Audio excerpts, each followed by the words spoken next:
I can't hear you at the back. Hello? Very good. Much better. Look at that. Look at that. Look, we may be small, but we're mighty. Okay, this is good. Very, very great job. It gives me an absolute pleasure to be able to have Sile Sibanda here presenting, screening of her film, Tale of Two Homes. So excited to see this, and we do of course have a live stream audience as well. Hello to you guys. Hello, go on. Big hello to all of you. Thank you. And yeah, you should be here. You should be here because this is a momentous occasion. We get to premiere this brilliant film, and we're also going to have a little kind of post-show discussion. And yeah, so have a think, throughout of sort of any questions or thoughts, suggestions, that kind of thing, whatever you want to sort of know more about. But yeah, we'll be having a little conversation. Be great to get your thoughts at the end. But otherwise, enjoy. I think everybody knows the COVID restrictions, but if you need to leave at any point, go along the sides. And it's 1 in, 1 out for the toilets as well, so just be aware of that. But I think we'll be okay. Anyway, without further ado, please enjoy the film.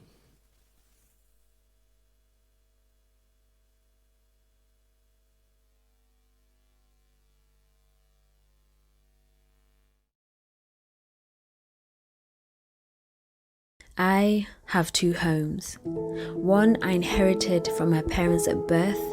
The other, they are building in a land far from their ancestors, so I can have a bedroom to call my own, to decorate with my passions and live the fullest life I can in it. My second home is a cocoon where I'm developing myself into the woman I am proud of being. There are many of us with 2 homes, each one different and unique, each with a story to listen to. Listen to those who are bridges between cultures so their mothers can walk across the river of unfamiliar languages, to get to the other side so they can build their foundations, their new homes in this new land, so they can give their children more opportunities. Listen to their children as they receive this gift, and plan how to decorate with furniture of their culture and new experiences as they navigate their lives. Listen to those always half here, half there, half everywhere, never fully moving in, a permanent visitor. Listen to those open their suitcase of belonging, identity, and creativity to share with you.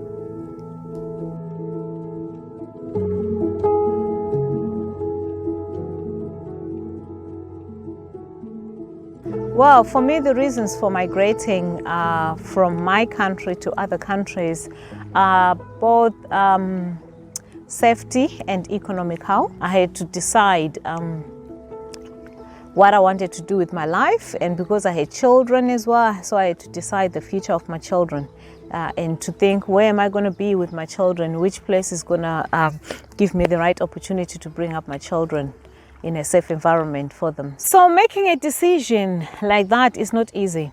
It is really scary because you have to think that you live in the rest of your family on there. You live in your moms, your sisters, your brothers. If you've got a father, you live in your dad, and you're living a partner, because when I first traveled, I was on my own. So you're living your partner, and I was living my children as well. So I needed to weigh the pros and cons of what's going to be best long term. Was my moving going to be best long term for my children, or was my leaving my children going to be detrimental for their development? When I first came to UK, I regretted having made that decision because when I first arrived in UK, it felt dark, it felt dull, it felt really depressing. The atmosphere felt depressing. It wasn't as sunny and rosy and welcoming as I would have thought it would be. But also there was the issues of, you getting into a new country, you don't know anyone. You have to think about how you're going to look after yourself financially. Came here in 2006. Up until around 2009, I never felt like I belonged. I felt like an outcast. I felt lost, to be honest. Never met friends. The people that I knew from Africa were just, they lived their lives. So it was everybody for himself. So I really felt on my own. 2007, I had a baby, so it was just me and my baby. And that's it, against the whole world.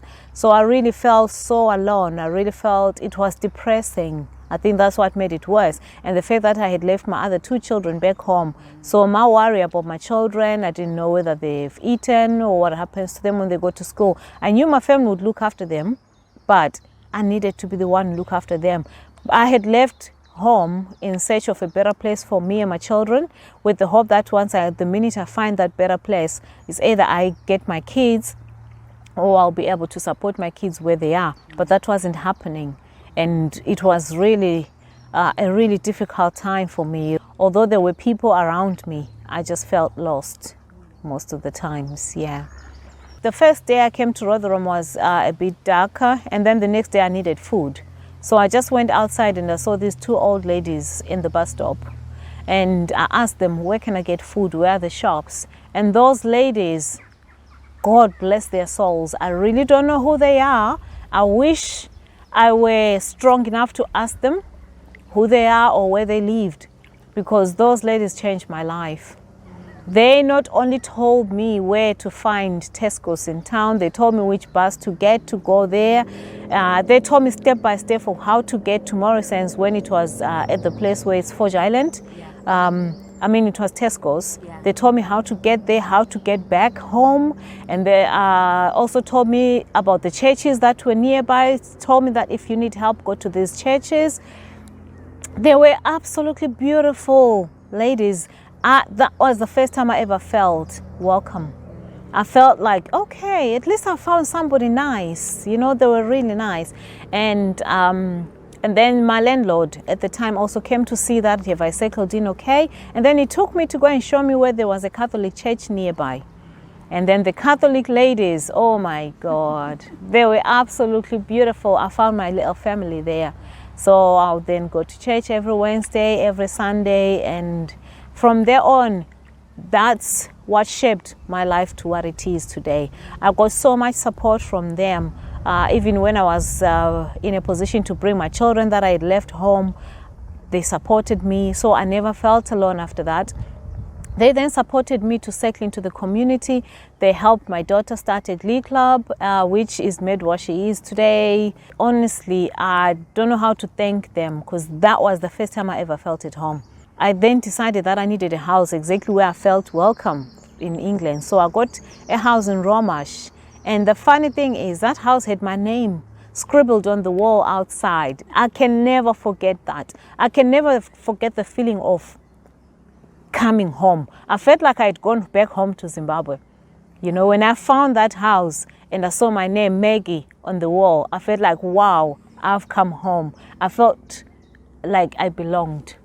That was the first time I ever felt I belonged in this country.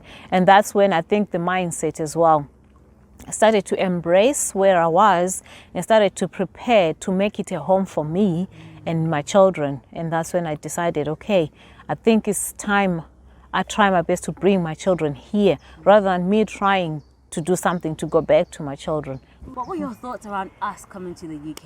Right, my worries was the language, first of all, because we're in Yorkshire and the accent sometimes is deep and difficult to understand.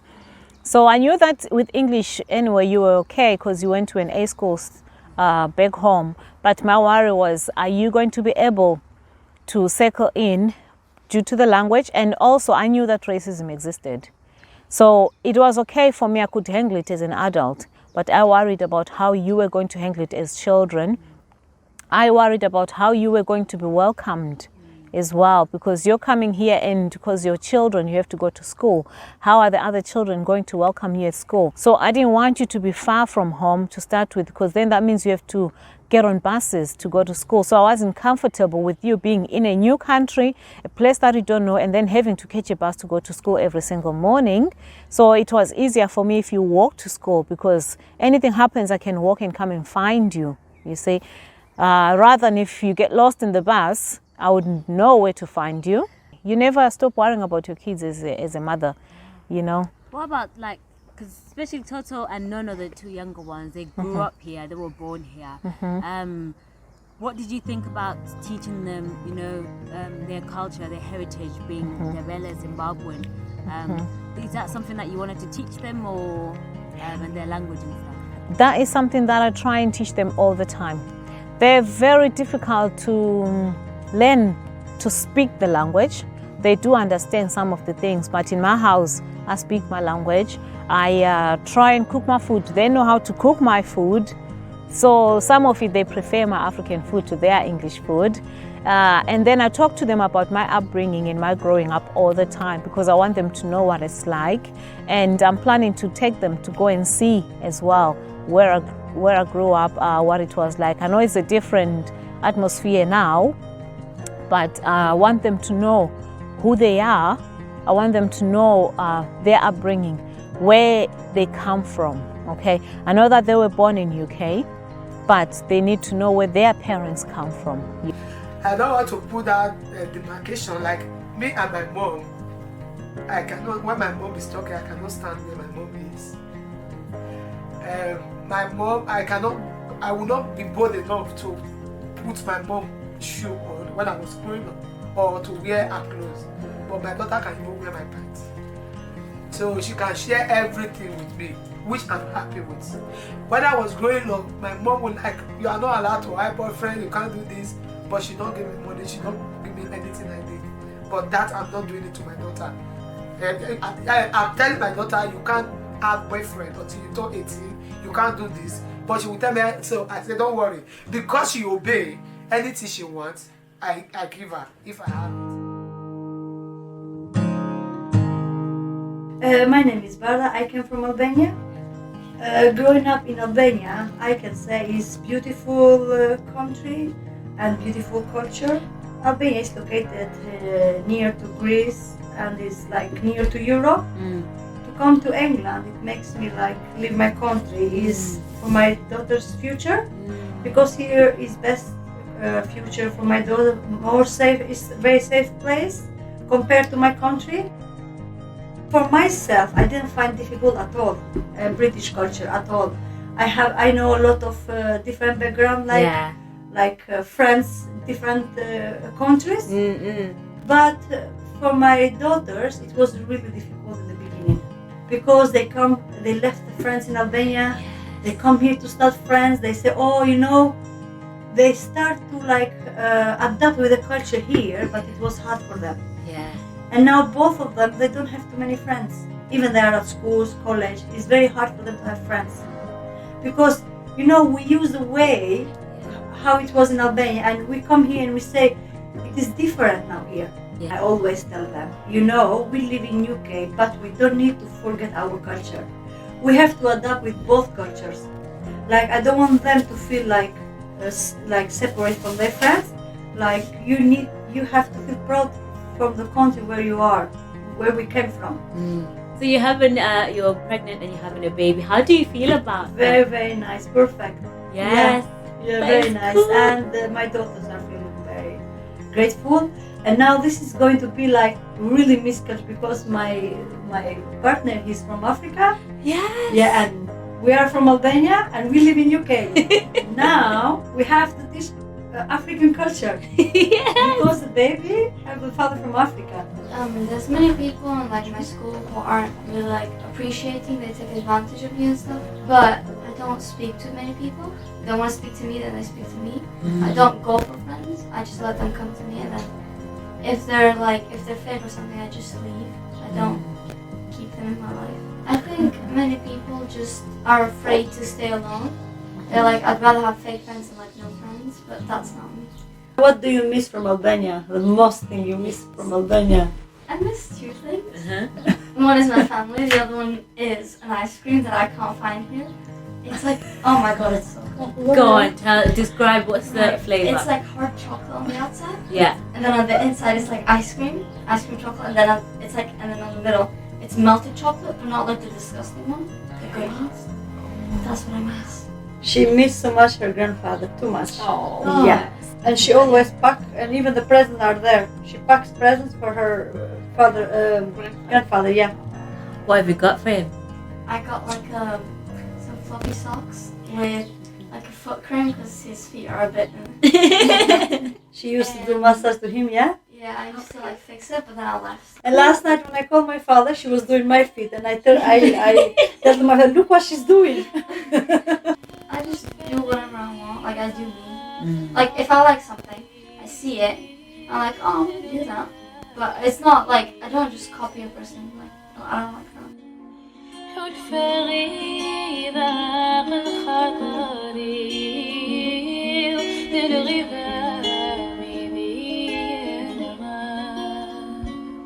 الكونتري تاعنا ولا هنايا باسكو علاش كنا اونتوري كنا مع لا فامي تاعنا كانوا يجوا لينا هكا. She said that when I was in my country, there was people and family that comes around and gather around and celebrate together. It's the same thing as coming here because it's always like there are also people here who comes to you and stay with you, talk about stuff with you, and help you. It's like the same thing as in our country and here because you always find someone. Yeah, she said they respect us the way we respect them. I went through a lot in school because I didn't know English, and it's kind of embarrassing when you try to talk to someone, like if maybe someone said something bad about you in English and you understand it, and then you try to speak up for yourself but you can't because like you don't know the language, so you just sit there because if you say something wrong in English you embarrass yourself. When she came, she was 11, but within a short space of time as well, she had learned English and she was helping mom and dad with the translation. When Amina came to England, like at first when she went to school, when she comes back, she would cry because she didn't know how to talk to people in school and she didn't know how to explain. But now, when my mom told her she needs to learn, that's how, you get to to talk to people and know the language. And now Amina, she has the highest attendance in school. That's the best. She's very intelligent. I saw her from when she first came. That she's a really intelligent little girl. And now the people that her friends that used to laugh at her, they come ask her to help them. Yes.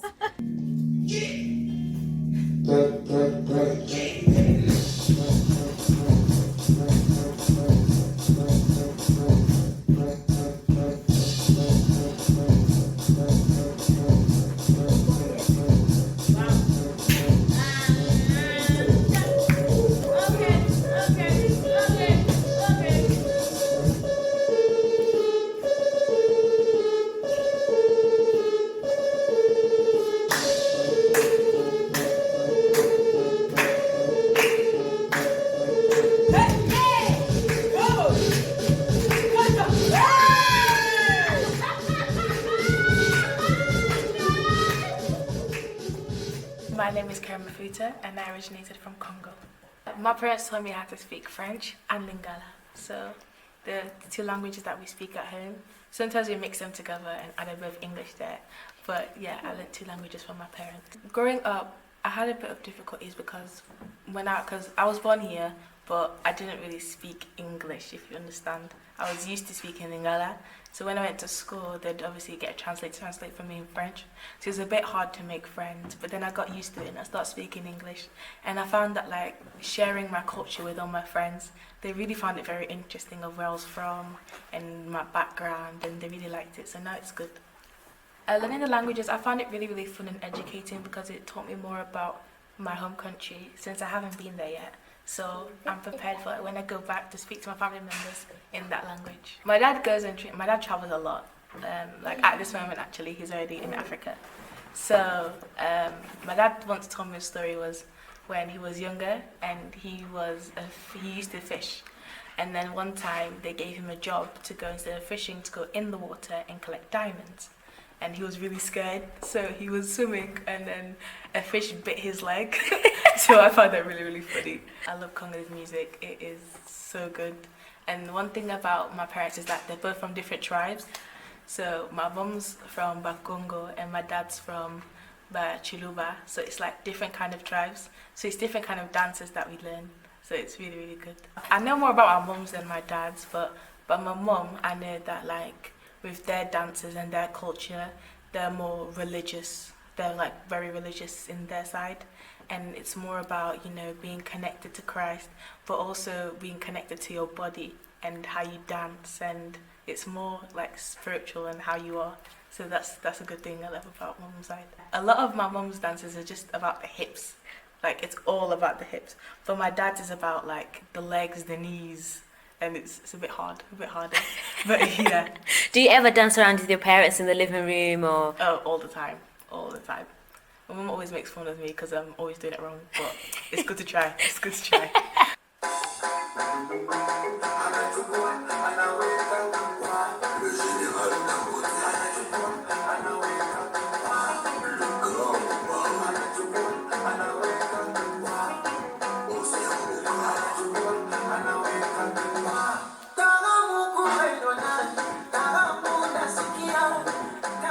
So my name is Chloe and I'm originally from Congo. Did you ever get a chance to go to Congo? No. But what do you know about Congo? Do your parents tell you a lot about the culture and them growing up? Yeah, they used to tell us that after school they used to always go dance with their friends. Do you feel more English or do you feel more Congolese? More Congolese. Why is that? Because I'm getting more used to it and like if somebody's speaking to me, I'll randomly speak in Lingala without knowing.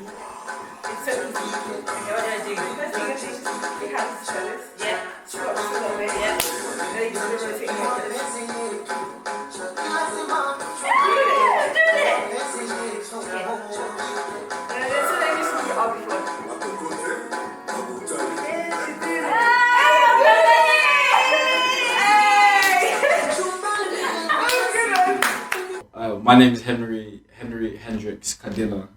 I was born in Congo, Republic of Congo.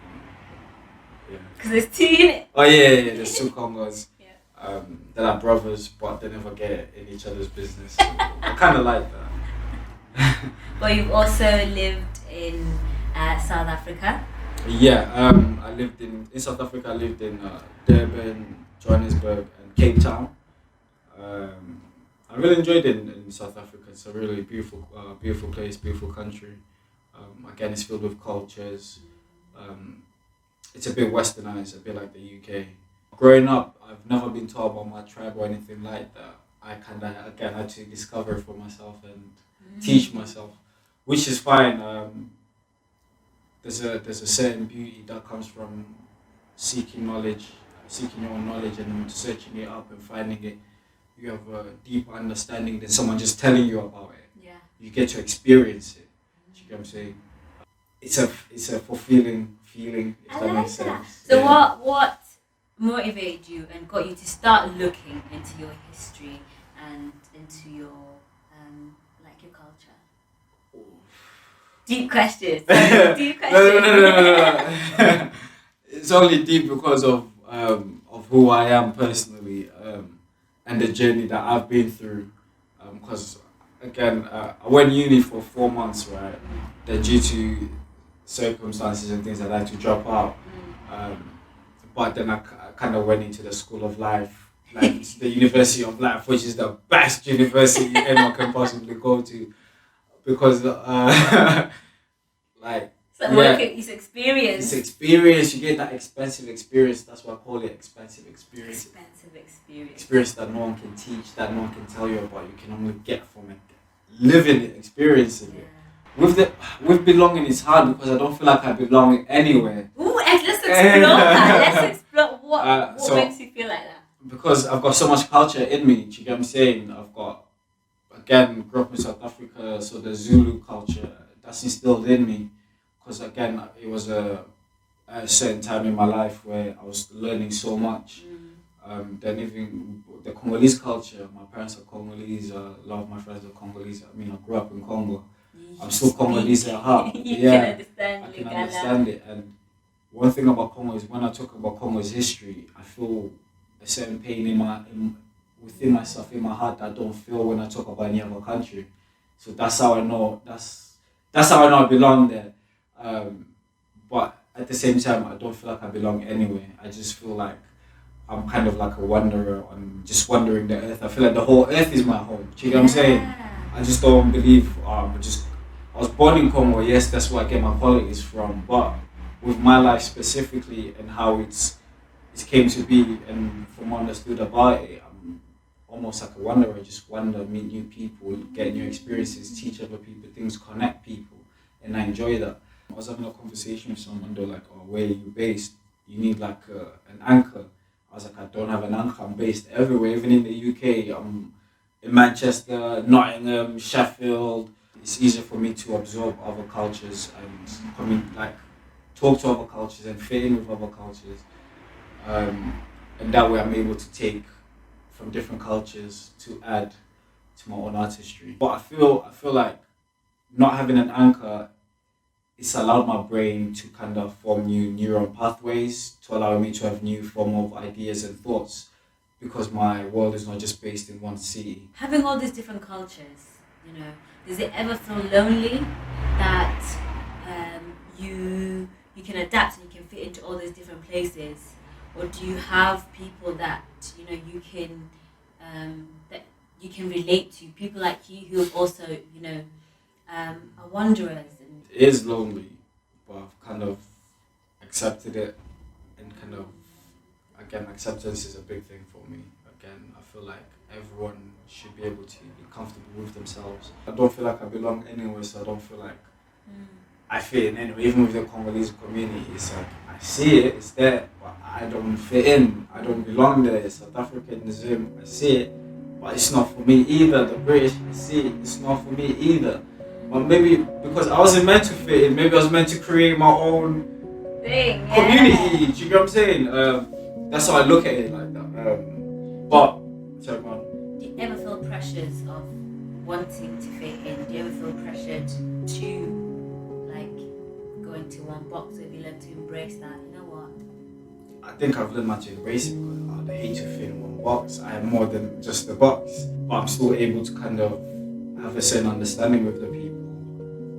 But at the same time, still feeling like I don't fit in, still knowing that I don't fit in, but we can still communicate, we can still work, we can still do what we need to do. So I used to have this saying: I was born in Congo, raised in SA, made in the UK. And I think, I still stand by that to this day. I was born in Congo, raised in SA, or made in the UK. No matter where I'm from, or I'm Congolese, the UK made me. I can't deny that it's helped shape who I'm becoming and who I'm going to become and who I am. It's given me certain foundations that I think if I was somewhere else I wouldn't have. It's given me certain, just even having that comfortability, I can just go to school for free. My mom doesn't have to stress and worry about that. It's nice. I can't lie. Do you know what I'm saying?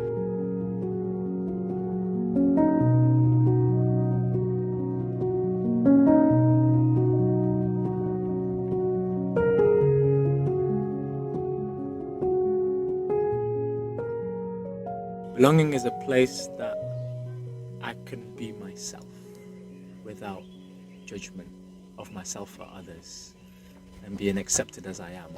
Joseph Campbell said about exploring your bliss. Yeah. My bliss when I was 15, 16, 17, it was basketball. So that's what I did. So my belonging was on the courts, playing, well, at the time it was street ball with the guys, and I treated street ball like how people treated kung fu back in the day. You have, you say, I see your style, this is my style, and then you go into the courts and you have a battle or whatever it is, you have a match.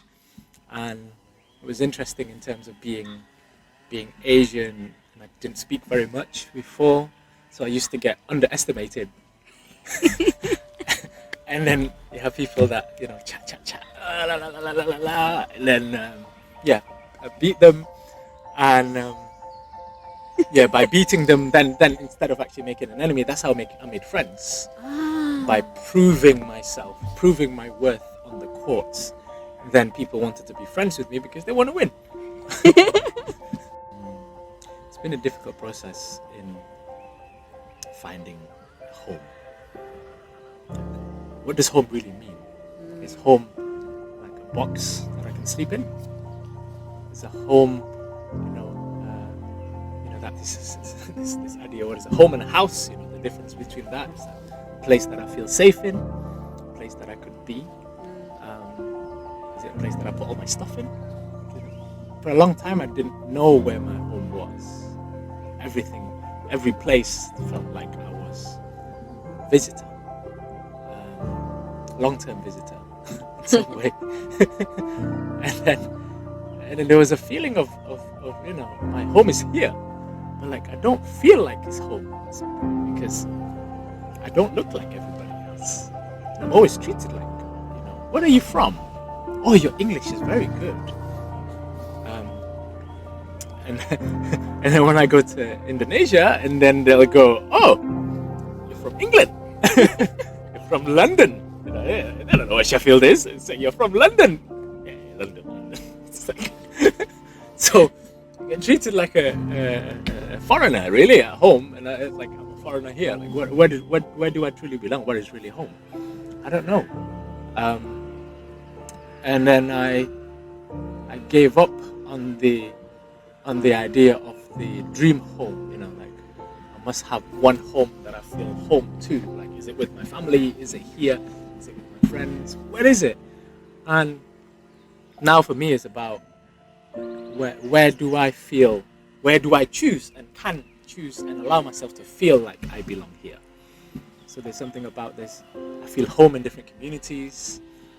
I feel home with my friends. At some point in my life, I was homeless, and there were like families that took me in. I have a Somalian mum, I have a Djiboutian mum, I have a Yemeni mum. It's been such a blessing having such good people that welcome me to their home, and I get to experience what it's like actually being at home and being in a family home from people from different cultures. And what I found is there's so much similarities than differences, and it's and that openness was like really so kind. So this, I guess, how does it inform my work? It's really accepting people as they are. It's being aware of cognitive biases, cultural biases, and these things that could,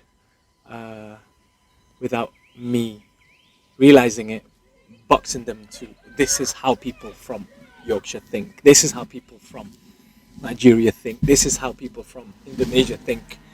It's really being open and almost like dropping the narratives that I have in my head and then accepting them as they are, and then meeting them as and then what I realize is it's similarities again. Like people of different cultures, there's a lot more similarities than there are differences. And it's almost like there is a lot of narrative in the modern times of divisiveness. Me and them, us against them. Left or right. Brexit or not Brexit.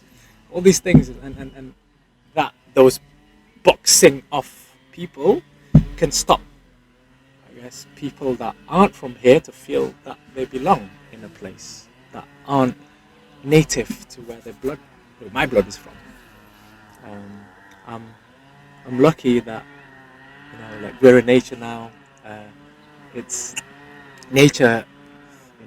It's such a great place to find a ground, to ground myself, to feel belonging, and not worry about, I guess, am I from here or am I not? Because all the trees are green, in different parts of the world. There's different trees and different flowers, but like the color's green externally in terms of the leaves. And it's the same if that we take that analogy for the human beings, we all bleed red. It doesn't matter what the external skin color is. It doesn't matter where we're from. We all have lungs, we have stomachs, we have mouths, we have eyes. So why are we seeing the differences more than the similarities? My invitation is try and have a conversation with somebody that you feel like you disagree with, and try and see what their perspectives are. Try and be in their shoes.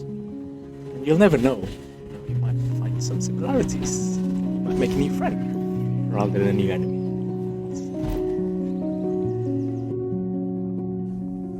I come from two homes.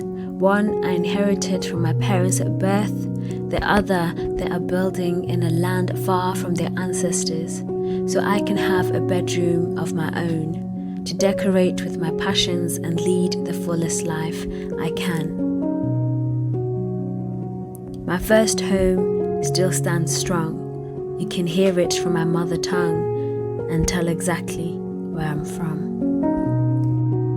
Ngizalwa elizweni, esizweni esifela ulimi esilukhulumayo. Phezu kwakhe konke, ngiphuma phakathi kwezindlela zobuhle. Njalo ngibusisekile ngokuhlakanipha, la ngokukhalipha ngengqondo.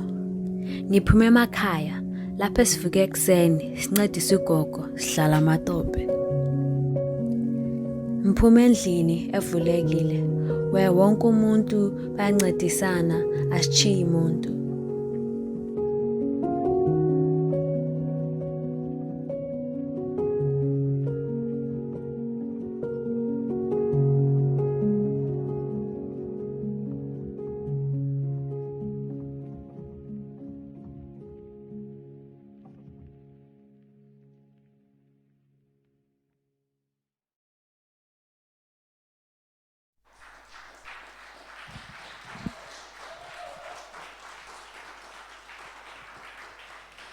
Hi everyone. Thank you so much for watching my film. It's always nerve-wracking showing something that you spent ages working on. Thank you to everybody at home live streaming. You guys missed out. It's a nice atmosphere here, but thank you for tuning in. I'm open. You're gonna come up, Sam. Yeah, we're gonna have a little discussion about the film. Seems a bit strange being on completely opposite sides. I could probably take this off. Would you like a seat? Should we sit down? Yeah. Yeah. Why not? Let's sit down. Bear with us. Hold on. Thank you.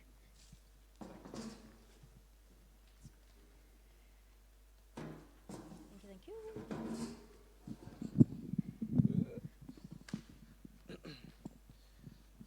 So, firstly, can we please just hear another massive round of applause for Sile Sibanda? Thank you.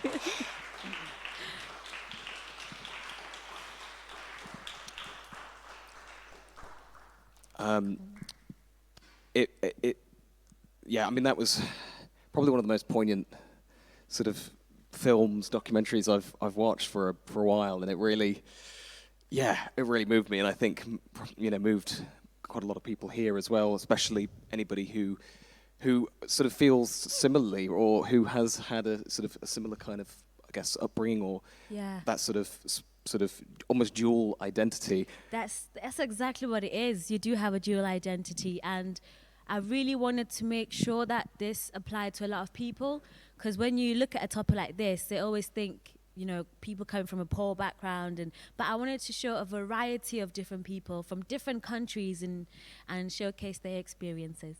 And you got and it was such a rich spread of people who you got involved in that. And I suppose I was just curious, really. I mean, who were all those people? Can you talk about them? I'll talk about them. I'll go in order. So the first person was my mom. Mom on front row. Mom's in the front row. Woo! Yes, Mom. And I wanted my mom to be the foundation for the story, so to really portray what parents go through when they're wanting to move, the reasons why parents might move, and a little bit about what they go through when they move. And then the next person is my mom's friend. I forgot her name. Justina. Justina is a beautiful lady. We had recorded 24 minutes, and I could have played the whole 24 minutes, but I had to just take that glimpse. And Justina for her, it was how has moving to this country as a mum changed the way she raises her children and how she brings up her children compared to her childhood.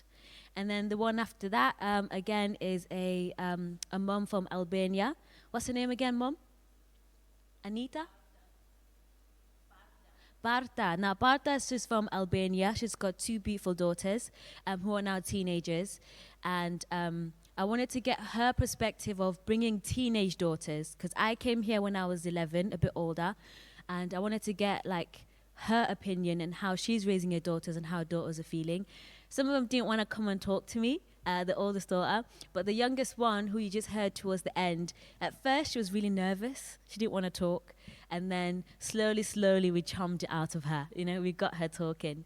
And then after that, it was another family from Algeria. It was a mum and a dad and their children.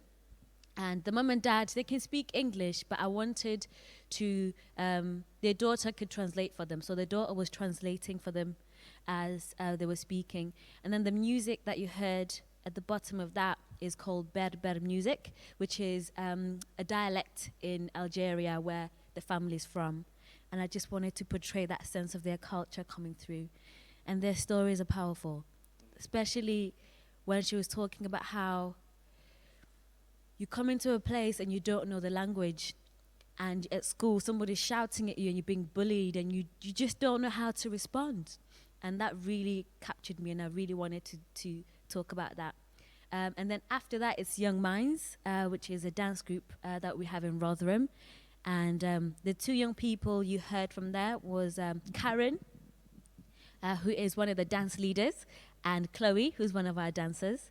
And because they were born here, I realized that with this topic of second generation, I don't want to say migrants because that word can be, I realize a lot of people get triggered by that word, but being bicultural, some of them are born in their country where their parents are from and then move, but some are born already in the UK. What's their perspective? How do they see the world? So I managed to capture a glimpse with those 2 girls.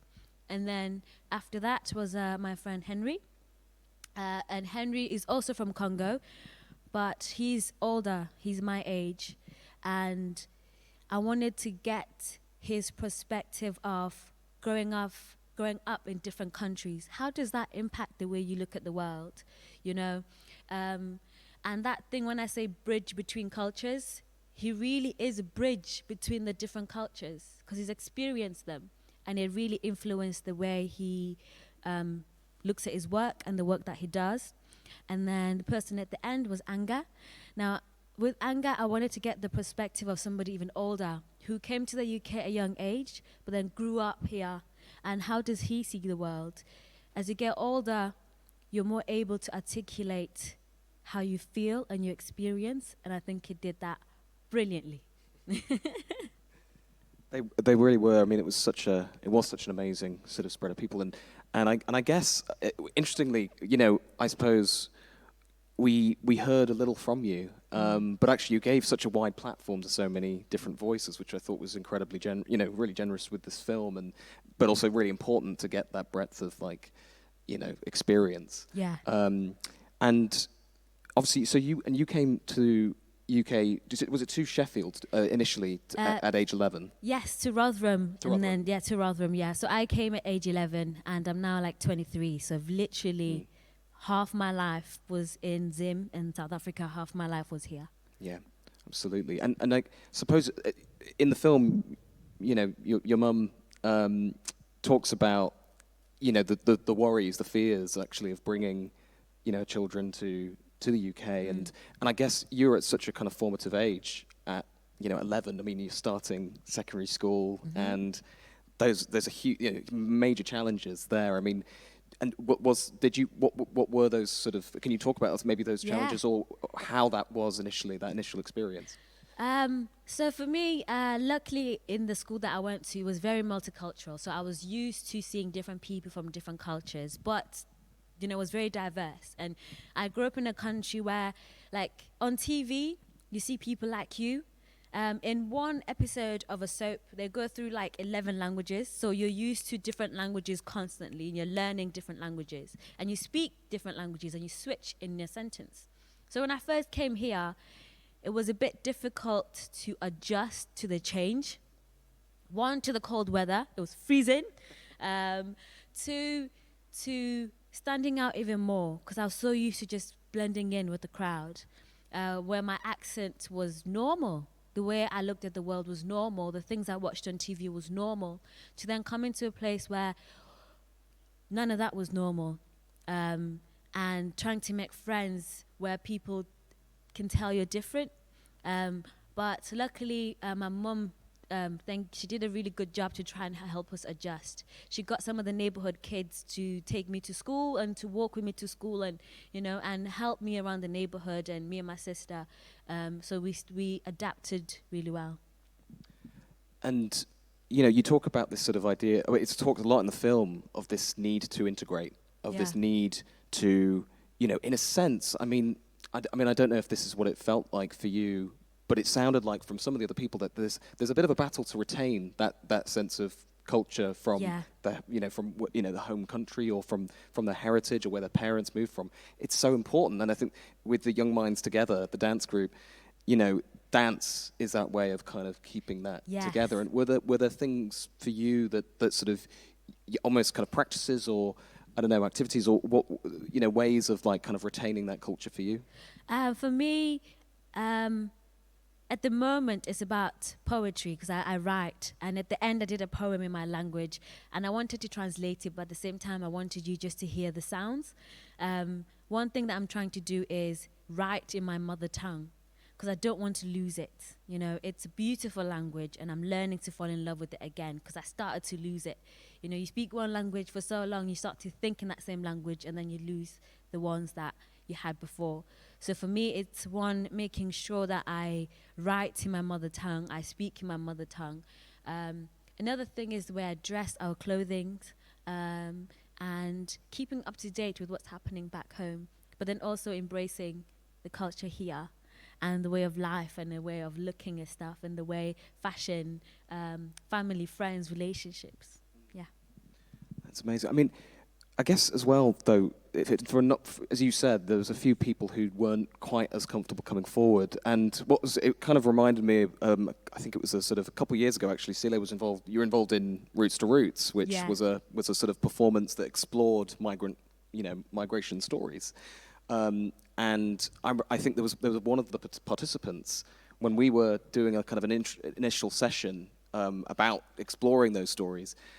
I think she said, I don't actually know anything about my home country. I don't know anything. My mum never actually said, told me about this.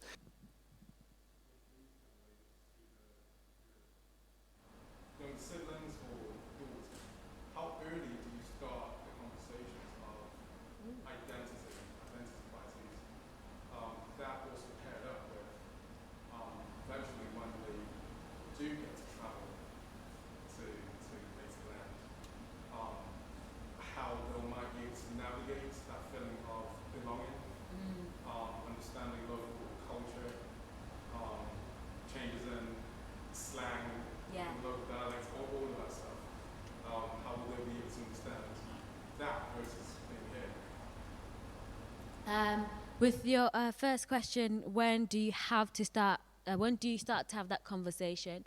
I realized, especially with the young people that I was talking to, for them, they know where they identify, they're okay. For me, I feel like that the conversation starts when you go to college, university, because that's when you start to question stuff.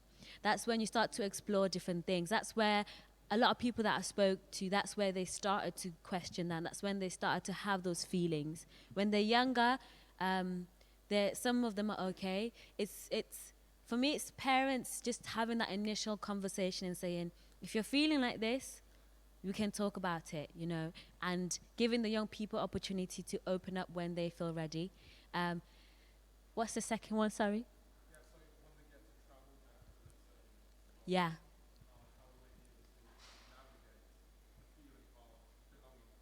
Yeah. That's something I'm going to be very honest with you, I have not explored because my sisters haven't been there yet. It's something I'm looking forward to exploring when they get there, because I wonder how they're going to feel. Because when I get there, I'm going to probably know a bit of the dialect. I'm going to probably know the landscape and how it is. But for them, it's totally brand new. So it'll be really interesting to see how they're going to be feeling and how they're going to have a sense of belonging. But what I love is that my parents, before they go, they always try and teach them and show them things.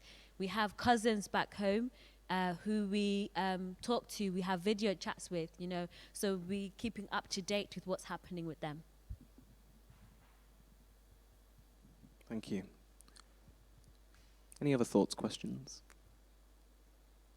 Oh, yep. I just want to say that was fantastic. It was such a breath of fresh air to kind of hear thoughts that I haven't explored but also have and felt, you know, in the middle about. And my question is, what was your favourite part of the process and what was the hardest part? My favorite part, I have so many. I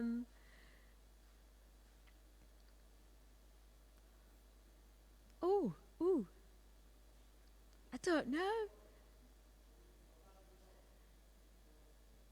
I don't have one.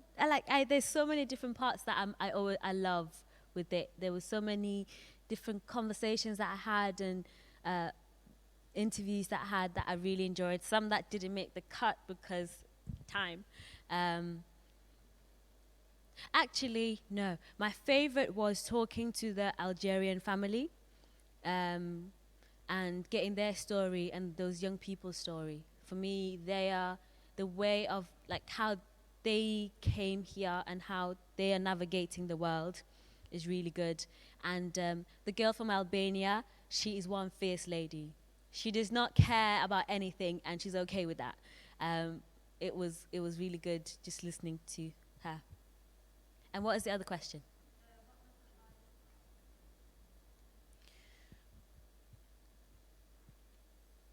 The hardest part was having to open up to some of the people to get them to talk to me, because nobody's going to give anything unless you give something too.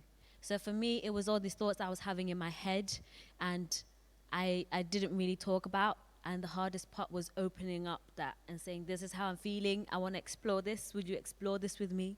That's always the hardest part, being vulnerable. You don't know how you're going to be received. Some people are going to say, no, I don't know what you're talking about, you know. But I was really happy that a lot of people wanted to share. So, was there another hand there? No, might be wrong. I can't see too well, so I don't know if there is any at the back. But just shout if you did have anything else to say. I think that's it. I mean, I just have one final thing, which is just, you know, I mean, clearly there, you know, there was again such an amazing array of voices that we heard, and it's such a huge topic. It's such a huge. And I think we're all incredibly grateful that you've explored that, and you've also, you know, showed us part of your journey as well. And I suppose, I mean, off the back of this, will you be having more of these conversations? Will you be adding to this great kind of... Definitely. I think it's worth going, because as you said, it's a big topic to look at, and I only just touched the surface of it. And I feel like I want to have more conversations, because in my head, I had so many other things I wanted to do with it, and I think I'm just going to carry on doing it. I'm going to carry on having those conversations, and there's certain groups of young people that I didn't get a chance to talk to and have feature. I would love to talk to them and see how they are feeling, and also see what ways can we open this conversation for more people to talk about it. Amazing. Can we just say another big round of applause to Sile Sibanda? Thank you. Such a pleasure. Oh, I have a question for you. Uh-oh, here we go. What am I allowed to say, because your mom is American? So you're also bicultural. Your mum is American, but how do you feel about this? Did you ever have this crisis? My gosh, I've been put on the spot. Oh no, the interviewer becomes the interviewee. Yeah, yeah. I mean, that was the thing, is it's really spoke to me.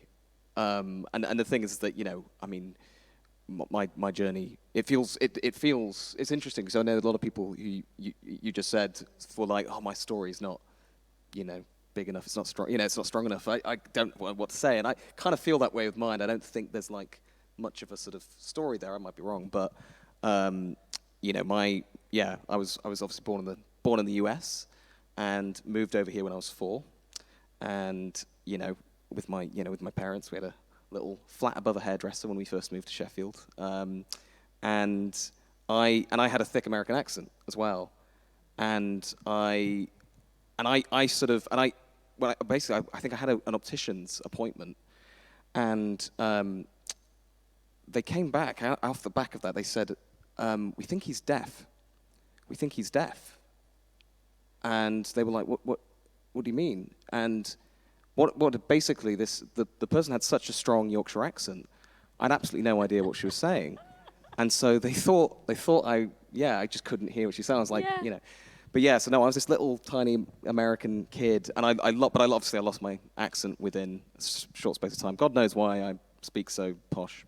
Probably my father, but I definitely felt that. I think I felt that sort of sense of, because to be thousands of miles from the family that you've grown up with, and that was difficult. That was tough, and in Sheffield, where we didn't have any family, to go from loads of people everywhere, big support network, to kind of being on your own in your little family bubble. And that was, and again, it could sort of so relate to everything that was kind of being said, especially that there was this sense of not really belonging. Mm-hmm. And for the longest time, I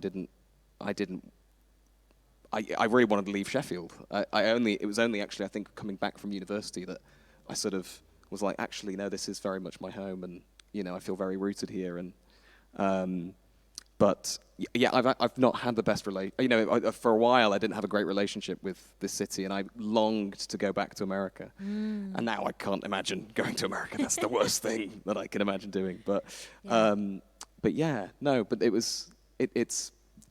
it's so much spoke to me in this film, and I think it relates to a lot of people's journeys and stories. And just out of interest, how, if someone does maybe want to tell their story, because obviously some people don't, but a lot of people probably do and want that journey of exploration, and maybe want to connect with you, are you welcoming people to kind of approach you about that? 100%. If anybody wants to come and talk to me and explore this even further, you can contact me on Instagram or Twitter or Facebook, and it's Sile, Sile Sibanda, Sile Sibanda. Sile Sibanda! Thank you. Amazing. Thank you. Just a quick note. We have plenty more festival days to go. Woo! And so and obviously you can watch from home. But if you're able to come in and be a part of the crowd again, that's brilliant. But yeah, we've got loads on, and if you're finding that you don't have many pennies left in your pocket, then that's absolutely fine. Just come along, order a free ticket. We just love to see you. We love to have people here, and it's been obviously such a pleasure to be able to have events again. So yeah, do come down and experience it. But yes, otherwise, have lovely rest of weeks. Thank you very much.